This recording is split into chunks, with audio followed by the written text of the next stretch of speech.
అందరికీ నమస్తే అండి. రాజంపేటలో కోవర్టులు ఈరోజు తెలుగుదేశం పార్టీ అనుబంధ పత్రిక, తెలుగుదేశం పార్టీ అనుకూల పత్రిక ఆంధ్రజ్యోతిలో వచ్చిన కథనం. రాజంపేట పార్లమెంటు పరిధిలో పెద్దిరెడ్డి ఫ్యామిలీకి కోవర్టులు ఉన్నారు. సో అక్కడ తెలుగుదేశం పార్టీ క్యాడర్ కూడా పెద్దిరెడ్డి ఫ్యామిలీ గెలుపు కోసమే ట్రై చేస్తున్నారు, అందుకే పెద్దిరెడ్డి వాళ్ళు వరుసగా గెలుస్తూ వస్తున్నారు అనే మీనింగ్ వచ్చేలాగా ఈరోజు ఆంధ్రజ్యోతిలో ఒక పెద్ద వార్త రాశారు. రాజంపేటలో కోవర్టులు అని. మేబీ మీ అందరూ చూసే ఉంటారు. మన ఛానల్ సబ్స్క్రైబర్స్కి నేను ఇది ఏడాది కిందట చెప్పాను, అంటే గత ఎన్నికల ఫలితాలు వచ్చిన తర్వాతే చెప్పాను. ఈ ఏడాదిన్నర వ్యవధిలో దాదాపుగా 7-8 వీడియోస్ చేసుంటా ఇదే సబ్జెక్ట్ మీద, ఇదే అంశం మీద. మన ఛానల్ సబ్స్క్రైబర్స్కి ఈ అనాలిసిస్, ఈ కంటెంట్ ముందే తెలుసు. రాజంపేటలో కోవర్టులు ఉన్నారు అనే సంగతి. ఎస్, దట్స్ ట్రూ, 100% నిజం. జస్ట్ సింపుల్గా దీనికేమీ ఎవిడెన్స్ అక్కర్లా. నీ దగ్గర ఏం ఆధారాలు ఉన్నాయి కోవర్టులు ఉన్నాయని ఎవిడెన్స్ అక్కర్లా, చాలా simple. First Rajampet MP seat చూసుకోండి. ఈ కోవర్టులు అంటే పెద్దిరెడ్డి ఫ్యామిలీని గెలిపించడానికి తెలుగుదేశం పార్టీ మరి పెద్దలు సపోర్ట్ చేస్తున్నారా, జిల్లా నాయకత్వం సపోర్ట్ చేస్తున్నారా, లోకల్ నాయకులు సపోర్ట్ చేస్తున్నారా అనేది పక్కన పెడితే ఇది గత కొన్ని సంవత్సరాలుగా కొనసాగుతుంది. ఉదాహరణకి అసలు 2024 ఎంపీ సీటు రాజంపేట రాష్ట్రం మొత్తం మీద ముస్లిం ఓట్లు ఎక్కువగా ఉన్న పార్లమెంటు ఫస్ట్ కడప, తర్వాత రాజంపేట, ఆ తర్వాతే కర్నూలు కానీ, నంద్యాల కానీ, నెల్లూరు కానీ. ఫస్ట్ అయితే మాత్రం కడప, ఆ తర్వాత రాజంపేట.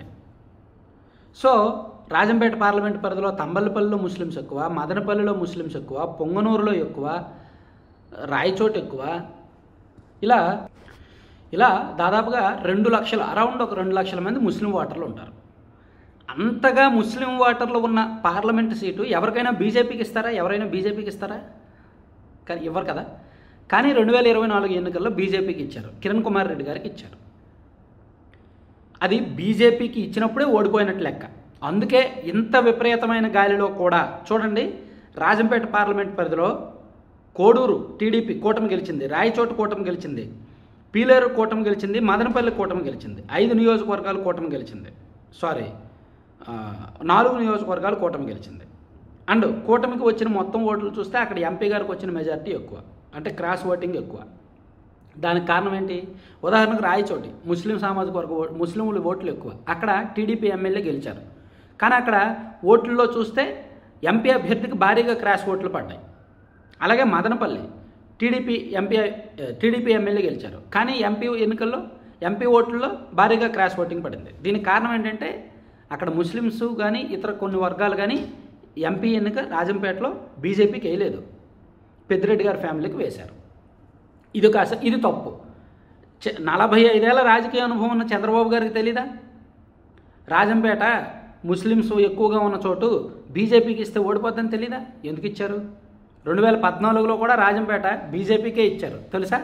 అప్పుడు కూడా మిథున్ రెడ్డి గారిని గెలిపించడానికే, ఇప్పుడు కూడా మిథున్ రెడ్డి గారిని గెలిపించడానికే. ఇది కాసేపు పక్కన పెడదాం.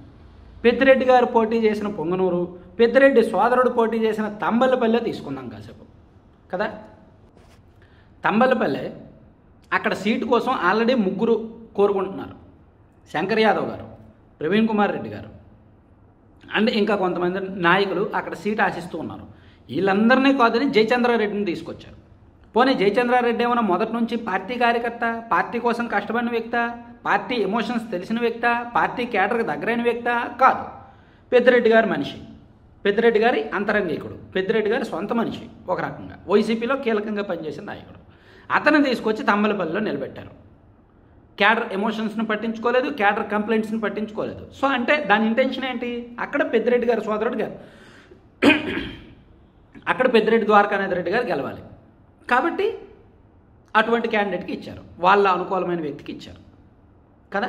అంటే రాజంపేట ఎంపీ సీటు గెలిపించారు, తంబలపల్లి ఎమ్మెల్యే సీటు గెలిపించారు. ఇక పొంగనూరు విషయంలో జరిగిన డ్రామా అంతా ఇంత కాదు. పొంగనూరు సీటు విషయంలో జరిగిన డ్రామా మామూలు డ్రామా కాదు. ఆ డ్రామా మొత్తం టీడీపీ పెద్దలకు తెలుసు, రాబిన్ శర్మ గారికి తెలుసు, ప్రశాంత్ కిషోర్ గారికి కూడా తెలుసు. ఎందుకంటే ఆ సీట్ కన్ఫర్మ్ చేయడానికి ముందు రాబిన్ శర్మ గారు, ప్రశాంత్ కిషోర్ గారు, పార్టీ పెద్దలు అక్కడ మరో వ్యక్తితో భేటీ అయ్యారు, వరుస పెట్టి భేటీ అయ్యారు. మరో వ్యక్తికి సీట్ ఇవ్వాలని హైదరాబాద్లో అనేక సార్లు కలిశారు. కానీ వాళ్ళ మధ్య రాజీ కుదరక, వాళ్ళ మధ్య ఒప్పందం కుదరక చివరి నిమిషంలో చల్లాబాబు గారికి ఇచ్చారు. చల్లాబాబు గారు ఏం జరిగిందో ఏంటో అందరికీ తెలుసు. సో ఇక్కడ జరుగుతున్న పరిణామాలు చూడండి. చల్లాబాబు గారి మీద అప్పటికే అంత పాజిటివ్ లేనప్పటికీ ఇచ్చారు. సో అంటే ఇక్కడ పెద్దిరెడ్డి ఫ్యామిలీని గెలిపిస్తున్నది ఎవరు? సో ఇక్కడ రాజంపేట పార్లమెంట్ పరిధిలో తెలుగుదేశం పార్టీ వాళ్ళు కొంతమంది పెద్దిరెడ్డి గారికి అనుకూలమైన కోవర్టులు ఉన్నారు. అలాగే పార్టీ పెద్దల్లో కూడా ఏమో మరి పెద్దిరెడ్డి గారు చూస్తే ఒంటికాల మీద లేస్తారు. చంద్రబాబు గారు అంటే చంద్రబాబు గారిని జైల్లో పెట్టించారు, చంద్రబాబు గారి మనుషుల్ని కుప్పంలో కొట్టించారు, చంద్రబాబు గారి మనుషుల్ని టీడీపీ వాళ్ళని పొంగనూరులో కేసులు పెట్టించి నియోజకవర్గం నుంచి తరిమేశారు. అంత ఇబ్బందులు పెట్టినా, అంత హెరాస్ చేసినా, అన్ని అక్రమ కేసులు పెట్టినా చేమకుట్టినట్లేదు.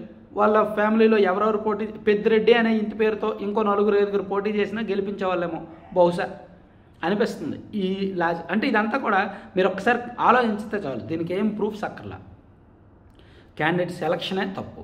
సో దాన్ని బట్టి రాజంపేట కోవర్టులు మనం ఇదే కంటెంట్ గతంలో చాలాసార్లు చేసాం. ఈరోజు ఆంధ్రజ్యోతిలో రాశారు.